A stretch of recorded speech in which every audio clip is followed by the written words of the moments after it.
So we all know that the DJI Active Shots, or Active Track like it used to be called, is really good now, especially the DJI Mini 4 Pro and the DJI Air 3. When you're walking, running, cycling, it is fantastic to get the drone to track you. But in today's video, I want to actually test what is it like when it's tracking you in a car, a moving vehicle. Is there any limitations? Can these drones actually keep up? Are they any good? Let's find out. What we'll do first of all, we'll start with the DJI Mini 4 Pro, and we're going to see, is there any limitations when using this drone with the new DJI Active Track. So let's get this set up. Now, to start with, I'm not going to be going too fast. I just want to actually show you any potential limitations when using this drone and just see how it handles it compared to the DJI Air 3. Now, the first thing you'll notice when you are using the Active Track or Active Shots on a vehicle, if we click on this here now, you'll see that you've got auto, manual and parallel. Now if we click manual, now if you look in the bottom left hand corner, you'll see this option where you can actually choose where you want the drone to track you from. So forward, left, right and back. Now the limitation to this, first of all, when it's tracking a vehicle, is that you don't have any options to track you from close by or further away like you would if you were cycling or tracking a person. So I'm just going to get it to track me from the right hand side, so I can just drag a box here, and when we set off, that drone should keep up with the car. So let's see how it handles it. Let's set off. Okay, so as we set off here, you can see they've got a lock now. Straight away, the drone is basically just on the back right hand side. Now it will try and actually speed up. Now I'm not going fast, I'm actually going 12 miles per hour. But the drone is just to my right hand side, and it's actually keeping track really well. Now if I actually switch now to the top left, is the drone going to be strong enough to get around the car and track me from that left hand side? I'm going 14 miles an hour, so I'm not particularly going very fast. Let's see if it can do it. And this is where the DJI Mini 4 Pro, because it's not the strongest drone in the world, it does struggle. But it is trying. You can see now that it is starting to spin round, do a bit of an orbit. Hopefully these birds don't hit it out of the sky, but it's tracking it pretty well there. So that's doing good. Actually pretty impressed. So this is at 16 miles an hour. So let's just say it's tracking me from the back. So it should now swing to the back of the car. It's still at a fairly decent distance away as well. And then just as we get onto here, let's just see if the drone can actually keep up to this cattle grid. So it's quite far back. It's trying to catch up, but it's not lost track, which is really impressive that it's kept that track on me. Now, as I slow down for this cattle grid here, the drone should hopefully catch up as well. And it does. That's really impressive. That's really, really good. Let's now have a look at parallel. Click Active Shots, hit parallel and hit go. And let's just see now how that tracks me. So as I set off, the drone is again trying to go to the back right of the car. Now it's actually moving. I've got it in normal mode. You don't want to do this in sports mode because it'll turn your sensors off. But it's keeping track of me really well. I'm going 20 miles per hour. And the drone is just sitting nicely on my right hand side. I can see it doesn't seem to have any issue whatsoever. Now I had that first battery warning message. This is because obviously the car is nowhere near where it's set off from, so I can cancel that, but do bear that in mind. Just keep checking where you are. It's doing pretty well. If I just increase that speed a little bit now, we'll just see how that gets on now. So now I'm going at 30 miles per hour. That drone is now, he's doing well. It's now more to my back right of the car, but considering this is going at 30 miles an hour, I'm really impressed. And this is the DJI Mini 4 Pro. Now when you click stop, it will automatically default to spotlight mode. Now spotlight mode is fantastic at getting some great shots. So now I can just have manual control over this drone. So if I now push left on the down stick and right, it will now do this really good orbit around the car. I can push forwards, and basically it's keeping the car, the center focus all the time. Now what you could do as well is you can use the digital zoom on here, which isn't fantastic, but it's doable.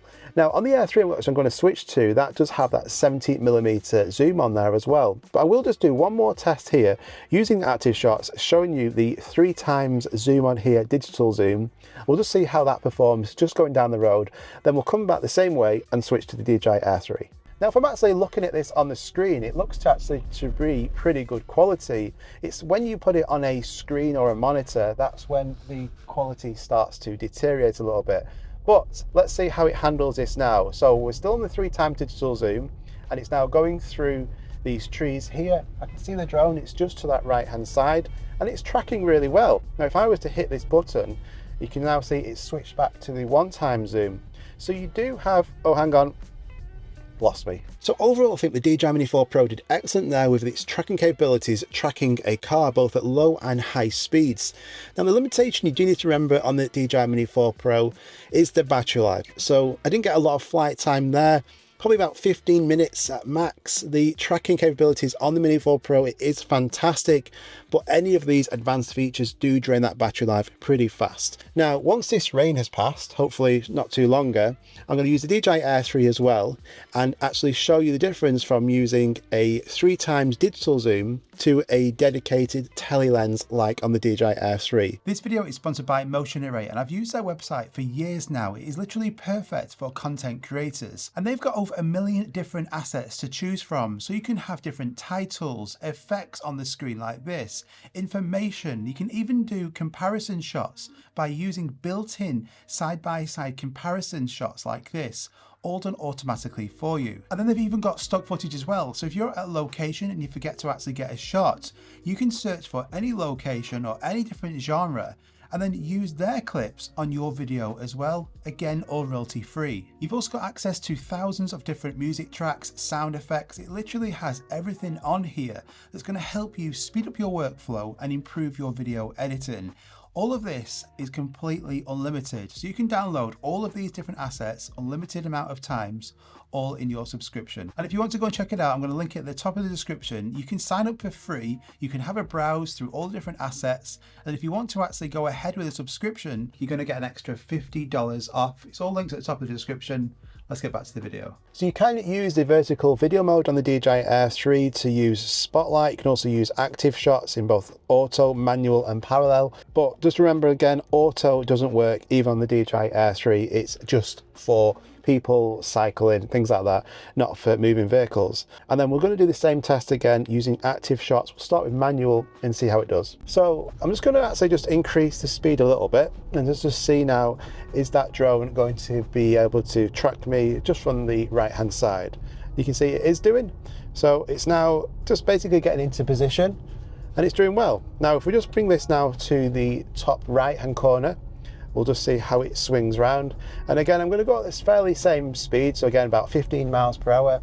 And I can see the drone now, it's already started to spin round, no problem at all. So not as much resistance there as the DJI Mini 4 Pro for sure. Okay, so the first test I want to do as well is on the DJI Air 3 is to show you this 3x zoom. So the 3x tele lens on here is great for not only tracking, but also compression as well. So I can have the drone really far away like this here, and now all I need to do is actually switch to the 3x lens, and then let's just drag a box around the car, and you can see it actually highlights that car straight away with no resistance whatsoever. So if we click active shots, we'll click parallel and we'll click go. We're going about 20 miles an hour and I can see the drone. It's just like basically literally on my right hand side. No issues to start with anyway, keeping track on this. Now it's a bit of an open land here, so the drone is now a bit on my right hand side, back right of the car because we're going at like 30 miles an hour. But overall, it's actually keeping complete lock on this drone. No issues there whatsoever, so you can get some really nice shots with having that drone quite far back. Now, if we actually bring this drone a little bit closer to us as well, you can get a really tight shot as well. So although this looks really close, it actually isn't. That drone's probably about 30 meters away from the car. If we actually put, it's going to be difficult to show you one-on-one, but like a clip over the screen now, I'll show you between the 3x tele on the Air 3 compared to the digital zoom on the Mini 4 Pro. Okay, so I've switched it back now to the 3x tele lens, and let's just see how well it can actually keep track on the drone. So we're both just going to set off at a fairly decent speed, so 10 miles an hour. And if we increase the speed of the car, the drone is actually still keeping track of the car. We've obviously got the warning message saying the car's going too fast, but it's actually still keeping up, which is incredible. So overall, really impressive there with both the drones. The Air 3 and the Mini 4 Pro did great in active shots there, keeping lock on that car. Didn't actually lose track hardly at all. And I've just checked the weather conditions, and it's actually gone up to 20 miles per hour winds in this area. So considering how well both drones did, that's fantastic. I would say the DJI Mini 4 Pro, it did lose battery really fast. That would be a limitation. You would definitely need 3 batteries, because I only got about 15 minutes max using the active shots. The Air 3 much better. I do like using that 3x tele lens. The quality is going to be better, and you're going to get that natural compression using that 3x tele lens, so it's good. You can use the vertical video mode on both. Active shots is so good now. I would like to see auto mode come to support vehicles. That would be really good. Whether it does or not, I'm not sure. But the manual, the POI mode, the spotlight mode, it all works great. So I really do hope you enjoyed that video. If you did, just hit the like button to get this video to more places, and do consider subscribing. About 17% of you guys who watch these videos are subscribers, so thanks so much to every single one of you. But let's try and get it to 20%. I would really appreciate that. I've got loads of exciting news coming as well, some exciting releases I can tell you about soon, so you don't want to miss out. So hit that subscribe button. Let me know what you think about active shots, active track. Do you use it? Do you think it's a bit gimmicky? I really do enjoy it on a car when I'm walking. I just think it gives you that added different angle, and it's great that the drone can track you. It's got so much better. So thanks so much for watching again, and I'll see you in the next one. Bye bye.